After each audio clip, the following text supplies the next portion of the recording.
అదే RTV app వార్తల్ని క్షణాల్లో చదివే అవకాశం ఉంటుంది. ఒక న్యూస్ పేపర్, ఒక టెలివిజన్ ఛానల్ మీ చేతుల్లో ఎప్పుడూ ఉంటాయి. ముఖ్యమంత్రి గారికి, రేవంత్ రెడ్డి గారికి కేవలం ఒక సంచలనమైన న్యూస్ కావాలని ఒక ఉద్దేశంతో ఏదో పిచ్చి పిచ్చి మాట్లాడుతూ ఉంటాడు.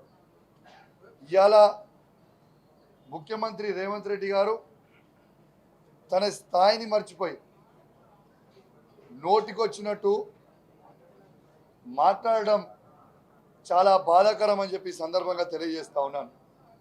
ఒక ముఖ్యమంత్రి స్థాయిని కింద పరుస్తూ ఉన్నారు. ఒక ముఖ్యమంత్రి స్థాయి ఉన్న వాళ్ళు ఆ భాష మాట్లాడొచ్చా అని చెప్పి నేను అడుగుతా ఉన్నాను. ఇలా రేవంత్ రెడ్డి గారు సిగ్గు లేకుండా రోజు మేము చేసిన పనులు, కేసీఆర్ గారి నాయకత్వంలో చేసిన పనులు ఆయన ఏదో చేసి చూపిస్తున్నట్టు వక్రీకరిస్తూ ఉన్నారు. కానీ రేవంత్ రెడ్డి గారికి అర్థం కానిది ఏంటంటే యావత్ తెలంగాణ సమాజం మొత్తం కూడా తన మీద నవ్వుకుంటా ఉన్నది. ఎలా ఉదాహరణ చెప్తా ఉన్నా, ఉద్యోగాలు 2,32,308 ఉద్యోగాలని తెలంగాణ తొలి ముఖ్యమంత్రి అయిన కేసీఆర్ గారు గుర్తించి ఆ రోజు ఆ షెడ్యూల్ రిలీజ్ చేసిన తర్వాత దాదాపు 1,60,083 ఉద్యోగాలని నింపి 42,275 ఉద్యోగాలు అవి ఎగ్జామ్లు అయిపోయి, నోటిఫికేషన్ అయిపోయి, రిజల్ట్స్ వచ్చి ఎలక్షన్ కోడ్ వల్ల ఆగినాయి, కొన్ని కోట్ల పోయినాయి ఆగినాయి. నిన్న ఇచ్చిన 15,750 పోలీసు ఉద్యోగాలు అవి కేసీఆర్ గారు ఇచ్చినాయి, ఆయన ఏదో ఇచ్చినట్టు చూపిస్తూ ఉన్నాడు. దానికంటే ముందు 6,596 నర్సు ఉద్యోగాలు కేసీఆర్ గారు ఇచ్చినాయి, తనేదో ఇచ్చినట్టు చూపిస్తూ ఉన్నాడు. ఈ పదే పదే అబద్ధాలు ఆడుతున్న రేవంత్ రెడ్డి గారు ఇది మంచి పద్ధతి కాదు. కేసీఆర్ గారు ఇచ్చిన 2,32,308 ఉద్యోగాలు కాకుండా అదనపు 2 లక్షల ఉద్యోగాలు నువ్వు ఇవ్వాలి. ఈ నువ్వు ఇచ్చే 2 లక్షల ఉద్యోగాల జాబ్ క్యాలెండర్ విడుదల చేయాలి.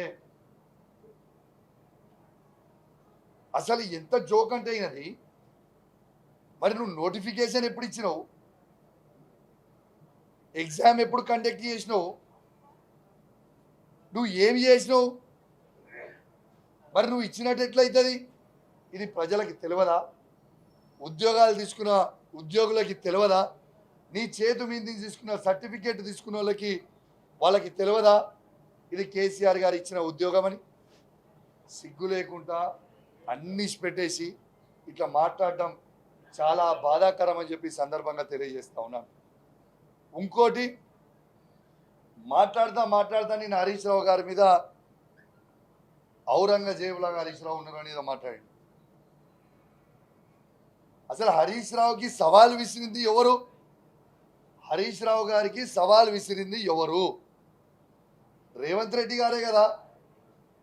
ఈ మేడిగడ్డ దాని మీద ఇప్పుడు డ్యామేజ్ అయి ఉంది, రైతులకి నీళ్ళు ఇవ్వలేం, హరీష్ రావు గారు మీకే అప్పగిస్తాం, మీరే వచ్చి నీళ్ళు ఇవ్వండి అని చెప్పి ఇవాళ అన్నది రేవంత్ రెడ్డి గారా హరీష్ రావు గారా? నువ్వే అంటావు, మళ్ళీ నువ్వే ఒక స్టేట్మెంట్ ఇస్తావు. ఎస్, హరీష్ రావు గారు ఏమన్నారు?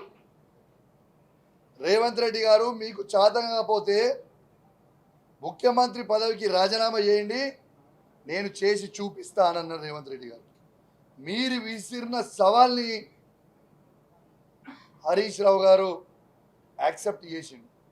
దాన్ని వక్రీకరించి ఔరంగజేబ్ అని ఏదో అని మాట్లాడుతూ ఉన్నారు. మేము బీఆర్ఎస్ పార్టీగా మీరు నిండుగా 5 ఏళ్ళు పనిచేయాలని మనస్ఫూర్తిగా మేము కోరుకుంటా ఉన్నాం. మేము ఎవరేం చేయాల్సిన అవసరం లేదు. మీ పార్టీలనే చాలామంది ఔరంగజేబులు ఉన్నారు. మీ పార్టీ నాయకులే మీ దాంట్లో ఉన్నోళ్ళకే ఎవరికి నీ మీద నమ్మకం లేకుంటున్నది.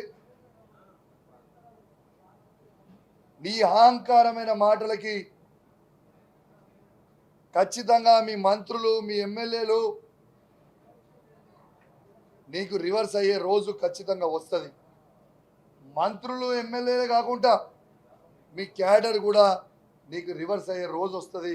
తస్మాత్ జాగ్రత్త అని చెప్పి హెచ్చరిస్తా ఉన్నాను. అసలు మీకు ఇవాళ నేను సంచలనమైన న్యూస్ చెప్తా. అసలు కాంగ్రెస్ పార్టీలో ఏకనాథ్ షిండే అయ్యేదే ఈ రేవంత్ రెడ్డి గారు. ఎందుకంటే ఇలా ఓట్ నోట్ కేసు అనేది ట్రయల్కి వచ్చేసింది. అన్ని విధాలుగా ఎవిడెన్స్ ప్రూవ్ అయిపోయింది. 3-4 నెలల లోపలనే, లేకుంటే పార్లమెంట్ ఎలక్షన్లు అయిపోయినాక 6 నెలల లోపలనే రేవంత్ రెడ్డి గారు జైలుకి పోక తప్పదు. ఆ ఫ్రస్ట్రేషన్లో ఏదో మాట్లాడుతుండు. అది తప్పించుకోవడానికి ఖచ్చితంగా కాంగ్రెస్ పార్టీలో ఏక్నాథ్ షిండే అయ్యేది రేవంత్ రెడ్డి గారే. నేను దయచేసి కాంగ్రెస్ పార్టీ మంత్రులని ఎమ్మెల్యేలని జాగ్రత్తగా ఉండమని హెచ్చరిస్తా ఉన్నా. నాకు అక్కడక్కడ వినబడతా ఉంది, ఎందుకంటే తను ఏకనాథ్ షిండే కాబోతుండని చెప్పి సందర్భంగా మీకు తెలియజేస్తా ఉన్నాను. కాబట్టి మీ అందరు కూడా అప్రమత్తంగా ఉండాలని నేను కోరుతా ఉన్నాను. రేవంత్ రెడ్డి గారు పదే పదే అబద్ధాలు ఆడుతూ ఉన్నారు. ఈ అబద్ధాలు ఆడేటోళ్ళని ఏమంటారు తెలుసా? ఇంగ్లీష్లో ఏమంటారు తెలుసా? పదే పదే అబద్ధాలు ఆడేటోళ్ళని ఇంగ్లీష్లో పాథలాజికల్ లయర్ అంటారు. దాన్ని తెలుగులో వక్రీకరిస్తే రోగ లక్ష్మణ్ అబద్ధాల కోరు అంటారు. ఈ రోగ లక్ష్మణ్ అబద్ధాల కోరు మాట్లాడే మాట అహంకారమైన మాటలు యావత్ తెలంగాణ సమాజం గమనిస్తూ ఉందని చెప్పి సందర్భంగా తెలియజేస్తా ఉన్నాను. అధికారం శాశ్వతం కాదు, విర్రవీగకు.